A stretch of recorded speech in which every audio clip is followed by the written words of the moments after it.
Hello and welcome. Here is a podcast just for you, where every day I'm teaching you something new about how to be the best version of yourself so you can be an inspiring visionary for everyone else. I'm showing up to guide you through some things that you may have often overlooked, such as how to strengthen your mindset without having to read a book.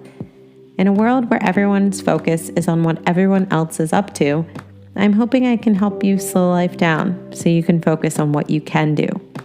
The world needs more people to believe in what they see and to have visions beyond diagnoses with a focus on possibility. So, I'm asking that as you listen in, please open up your mind. And together, let's see all the ways we can make better what we find.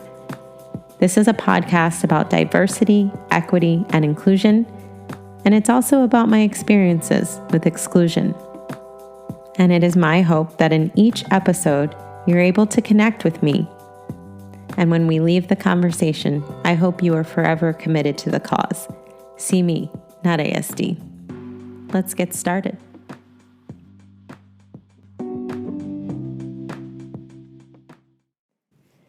Hello, and welcome to episode 3 of See Me, Not ASD, the podcast. I'm your host, Devika. As we continue our discussion about awareness through honesty, this week's episode is regarding our current observations, just some things that we have noticed about society's culture as it currently exists for diversity, equity, and inclusion. Now, our monologue questions for you today are: what are you aware of that makes you diverse? And what are you aware of that makes you exceptional? These two questions are something that I'd like for you to keep in mind as we have this open discussion today. And hopefully by the end of this episode, you will have some clarity about what makes you diverse and what makes you exceptional, or at the very least, how to possibly have that conversation with yourself and to identify those things later on in the future. So the segment goal is fairly simple. We simply want to share our current observations and set the stage for next week's conversation. This week, we'll be looking at some things that have happened in the media, and then that will set the stage for identifying what the societal norms are and the expectations are based on where culture is today. So there's 3 individuals that I'd like to discuss very briefly, just highlighting what makes them exceptional and how society has adapted and really adopted those individuals and their exceptionalities before all else. So in 2019, I found several observations regarding 3 people who had been heavily highlighted in the media and also through social shares. So Facebook, Instagram, Twitter, mediums like that. And the first was Cody Lee. He won America's Got Talent, and he is exceptional as a musician, but he was also highlighted because he is blind and he is on the autism spectrum. Now, he shared his victory on a national stage, but in doing so, he also highlighted the importance of really offering resources and assistance to all individuals in an effort to give them an opportunity to win at life. And it wasn't just about his labels or his disability diagnoses that made him exceptional. In fact, many of the articles that I read or the things that were being shared minimized the focus on his disability diagnoses. And rather, a lot of the focus was placed on his exceptionalities. So his ability to sing, his ability to gain the love of an audience through his musician qualities.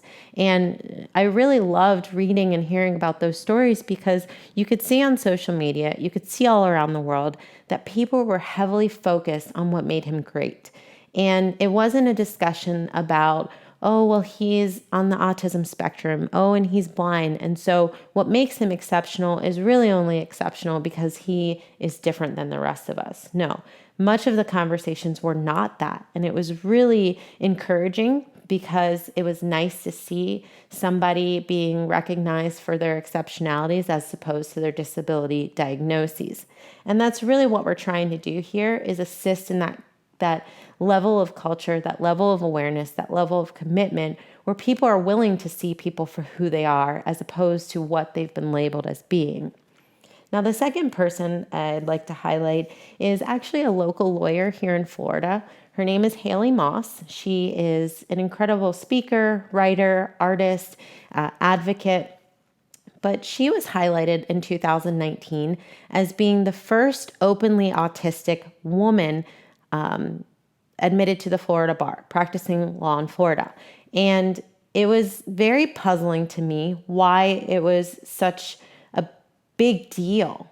And I was taken back by the fact that every news article I read about her used the word autistic in every single article. And then I realized it was because that's what she wanted. She wanted to highlight that she wasn't hiding, that she wasn't afraid of her diagnosis, and that she was allowing it to be part of who she was openly without feeling like she had to minimize it herself in order to be successful in life. And that taught me an incredible lesson because each of us has the power to use our exceptionalities and identify the things that makes us diverse and offer them to the world however we see fit. And so if you are labeled as being on the autism spectrum, if you are labeled as having PTSD, depression, anxiety, if you have a physical limitation that we cannot see, even if you have a physical limitation that can be seen visibly, if you are of an ethnic background that you want to share, that you don't want to share, all of these things that make you diverse are up to you to decide how it impacts your level of success, your interactions with other, your meaningful existence. And so I really love how she approaches the disability community, but also those who don't think that they are part of a diverse community, and really showing them that everyone has something. Everyone gets to choose how they use that something and how they connect with other people. And one thing that she said that really struck for me is that being visible opens the door for others to learn. And that's all that communication is. If we allow ourselves to be seen, then we can begin to teach others. We can begin to learn about others. And really, that's where we start to cultivate our ideas to become more problem-solving communities, more solution-oriented communities, and really be able to work with one another if we're willing to enter into that space, exist in that space, coexist in that space. So I really love for that she was able to bring that to the forefront. And the third person is Greta Thunberg. She obviously was named Times Person of the Year, and she also happens to be on the autism spectrum. But every article that I was able to connect with, every news coverage, video, anything that talked about her, I didn't see the word autism, autistic. Instead I saw her exceptional advocacy being highlighted, her exceptional advocacy for environmental commitments, for environmental initiatives. And that was also really remarkable. It was amazing to see her exceptionalities be shared around the world, really, in an effort to bring people together to work towards a common issue and find a solution together and act upon the solution. And, I didn't intentionally choose individuals who were diagnosed or have been diagnosed as being on the autism spectrum, but it certainly was eye-opening because autism happens to be a diagnosis that is being delivered at a much higher rate now than ever before. And so it is a reasonable conversation to expect to see where culture is when it comes to autism, but when it also comes to how we identify, connect with, and share the stories of those who are not like us, but who are also diverse like us. And in order to get to a space where you really understand that, you have to know what makes you diverse. So it's very simple for people to believe that they don't fall into a category of diversity whatsoever. And I believe that is, without judgment, I believe that that is misplaced, because I recently wrote an article regarding, diversity, and just talking about, when I ask about diversity, I'm not asking you to show me your token Black person.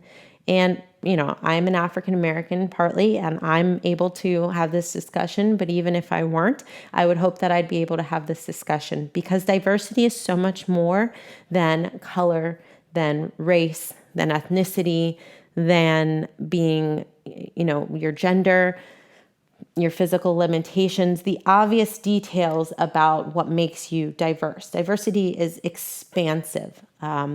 There are hidden diagnoses. There are things that we don't know about each other's experiences that, had we been willing to be visible and share them, that we might have a better idea about what makes each of us diverse in some different way. And so this awareness, the commonalities here are really that people aren't really looking for those who are different to transform to become like everyone else. I think that's the biggest takeaway from this, is that just in the way that people share these stories and they connect with them and they talk about them, it's with excitement. It's with excitement because they see people who are different, who are diverse, and they're like, yes, like they think they're rooting for, the little guy or the person who is frequently minimized or frequently oppressed. And while that's wonderful, it's also great if we can get to a place where we see that we fit into that realm too. I do not have an autism diagnosis, but I certainly have other labels that I could highlight as my level of diversity as an individual. And most of them, I don't carry around on my outer appearance, on my facial expressions. They are something that's inside of me, and I would love to feel comfortable. I would love for other people to feel comfortable sharing those levels of diversity and have confidence that in sharing and in being visible, other people that you're sharing with and that you're being visible to are willing to learn from you, are willing to learn about you, and are willing to elevate the things that they discover make you exceptional. People are leaning on the successes and the victories of others. And you see that a lot on social media. And there's this whole discussion that what we see on social media is not real. What we see on social media is just a facade, that people only share the best. But there is also some value to that. There is also some value to sharing our victories with one another. It's kind of like a little competitive advantage, right? If you share something that happened to you that you find wonderful, that you're celebrating, you simply hope that people will elevate that too, that will feed off of that energy and then maybe want to share what made their day exceptional, what makes their life exceptional.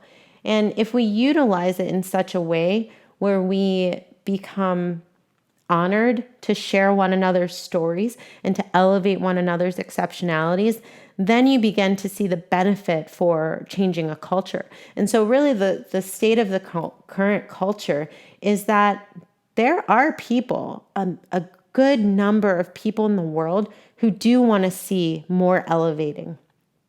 They do want to be able to share in the victories and the voices and the visions of others. They do want to hear about your exceptionalities, and they want to know how can they help you elevate them. And they do it in such a way that they just want to be a part of something great. I mean, I live in Coral Springs, Florida. Like, I'm probably never going to meet these people. But yet I want to share their stories. I want to share their exceptionalities.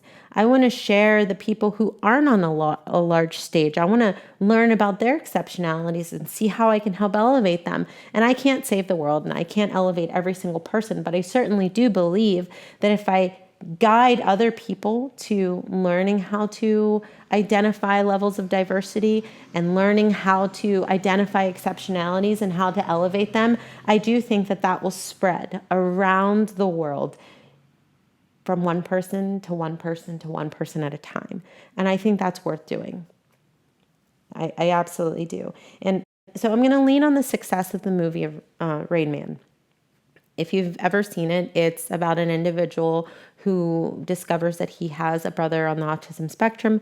And I read this discussion about how, the team who made the movie, they didn't want the end of the movie to be about this individual on the spectrum who all of a sudden experienced some great change, right? He didn't change that much in terms of who he was and what challenged him and what his disability diagnosis did for him.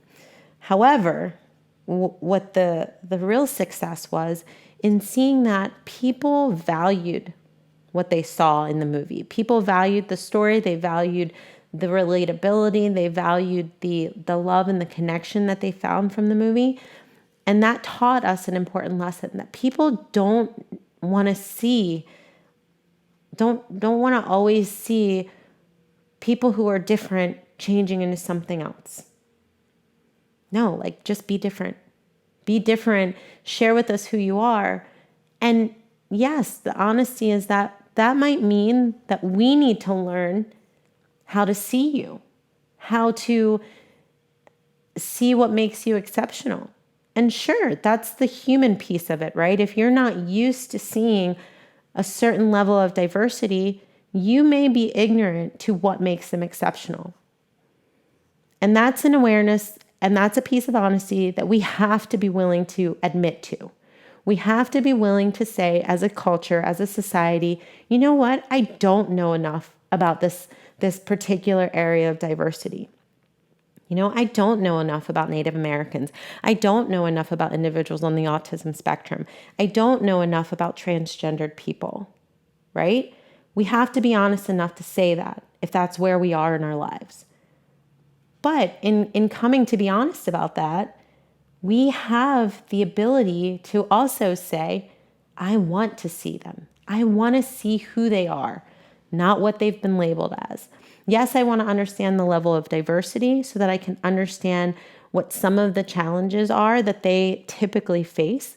But I want to learn that so that I can learn how to elevate them as individuals, as exceptional individuals, as opposed to elevating them just because they are on some level of diversity. I want to know how I can relate to them. I want to be able to find the commonalities. I want to be able to find out how we can share in our experiences to make a change. And so this is the culture that I see. It's very simple for me to watch the news and feel discouraged and think, that the world is literally on fire, because it is. But I'm choosing to see other things too. I'm choosing to see that there is a whole group of people who want something different to exist, and they want to see it for what it is. And they're not afraid of adopting it, acknowledging it, and learning from it. And it's awesome. So the call to action this week is, I would like for you to spend time identifying what makes you diverse, because it's not really going to be of benefit to anyone else in the world if you don't even know how to identify what makes you diverse. So have a seat, take some notes, make a mental note if you need to, write it down in a diary, share your thoughts with us on Instagram, on Facebook, send us an email through the website, whatever you want to do. Share it with a friend, a family member, a coworker, whatever. Have an open discussion with people that you know, and simply ask yourself, what levels of diversity can you relate to? I'll give you an example. Myself, I will become an open book for you. I am half Asian Pacific Islander. My mom is from Guam. That's a level of diversity that most people, one, look at me and don't see, right? So to some, it's a hidden level of diversity. but also it's one that I don't know as much as I feel like I should know about it. I was raised by both of my parents, but that was in America. And while Guam is a U.S. territory, I've never been there. I know my cousins, I know my aunts, I know my family who still live in Guam to this day, but I've never been there. I've never actually felt the culture. And I have my own guilt about that. And that's something I struggle with, but that's a level of diversity that I could either relate to or not relate to, but it's something that is my own. I also have mentioned before that I have suffered, I shouldn't say suffered, but I struggle and I'm challenged with depression and anxiety in and out of life, something that doesn't go away. That's a level of diversity. I am a woman in a legal profession that does not value women. I am a Black woman, half African American in the legal profession, which is also not really valued. I struggle with being the mother to an individual who is on the autism spectrum. And I also am a mother to twins. That's another level of diversity. Trust me, that that has like its own lane. I am also a step parent to an incredible child that I have known since she was a year and a half, and now she's 12. So she's entering teen years. So that's its own level of diversity. And I'm telling you, I could go on and on, but these are the ways in which I am diverse. And so each of my experiences in each of these categories is its own. And that means that there's like a different group of people that I can connect with, that I could relate with based on those categories of diversity. But truth be told, when people look at me, they think, all right, if I had to identify what makes her diverse, it's that she's Black and she's a woman. Those are the first two things that people typically think about when they think about me being diverse. And so it's like, okay, let's check her off the list. She's Black and she's a woman. Those are the things that we'll have to deal with. They don't think about all the other stuff. So that's an opportunity. And then if we talk about exceptionalities, well, what makes me great? And that's a tough conversation for me to have with myself. I'm not so good at saying, Davika, you're really awesome because X, Y, or Z. And whether you want to call that a self-esteem issue or not, I mean, I don't really care. The point is being able to confidently identify your exceptionalities is a challenge all its own. And, that's something I will work on. But if I were to say one thing that I think makes me exceptional, I think it's my ability to raise my children in such a way that I have confidence that if anything were to happen to me, they would have some really good ideals in their pocket to grow and to become amazing adults with. So I think that's an exceptional quality, and I'm happy. I'm so happy that that's something I believe in and that I can share and that I can be confident in saying. So my call to action this week is for you to identify what makes you diverse and identify equally what makes you exceptional, and then have a conversation with yourself, with others, but share those things and see where you are with other people. And in future weeks and future segments, we'll discuss more how you can start to identify other people's exceptionalities and levels of diversity. It's more than just a question. Sometimes there's some subtle ways of doing it because the truth is people are a little apprehensive to just ask the question. But right now this week, because we're working on being aware and being honest with ourselves, I truly want you to just take stock in who you are and what you know about yourself. And if you're struggling to find answers to those two questions, reach out to me. Let's have a discussion and let's figure it out together. Because by you identifying what makes you diverse and what makes you exceptional, those are automatically opportunities for you to grow, to strengthen your mindset, and for you to become the best version of yourself so that you can elevate others. It's really remarkable what happens when you can tap into the answers to those questions. So the creative connection this week is a quote from the movie Zootopia. It's a Disney movie. It's really awesome. My kids love it. If you've never seen it, I definitely encourage you to watch it. But it's quite a long quote, so I'm going to read it to you now. But hopefully you find some value in the quote as much as I do, and it goes right along with what we're discussing today.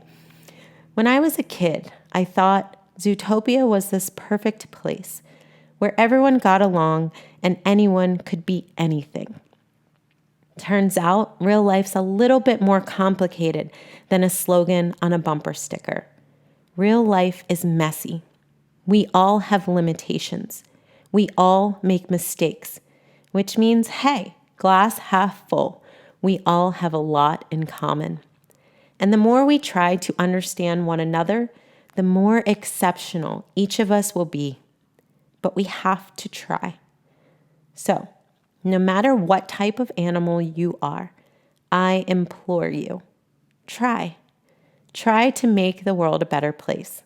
Look inside yourself and recognize that change starts with you. It starts with me. It starts with all of us. Disney's Zootopia, the movie. Incredible movie. It's obviously about a bunch of animals who are living together, trying to live in this world and collectively make it better, but identifying opportunities for people to see each other differently. And it's so beautiful. It's such an incredible film. And really, this quote ties in everything that we're talking about today, because when we really look inside of ourselves and understand who we are and what makes us great, we get an opportunity to make other people great too, and to elevate the exceptionalities of everyone, because we start to understand what it really means. So definitely check out that movie, read the quote again, really dig deep and see what makes you diverse and what makes you equally exceptional. Now, the mantra that I'm sending you off with this week is very simple. I am exceptional. I am more than my outer appearance and the obvious details which label me as different or diverse. I am more than my hidden labels too. I am committed to seeing myself for all that makes me exceptional. Thank you so much for joining me today on episode 3. I hope that you have enjoyed these key points.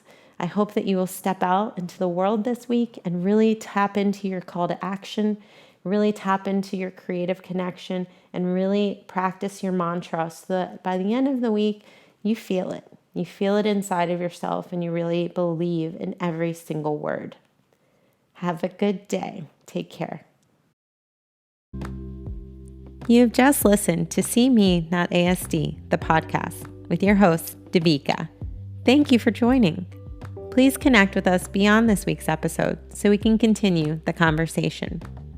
We hope that you'll have time to visit our website, seemenotasd.com, where you'll discover show notes, bonus content, be able to sign up for access to our other resources, and submit any questions, comments, or topic ideas.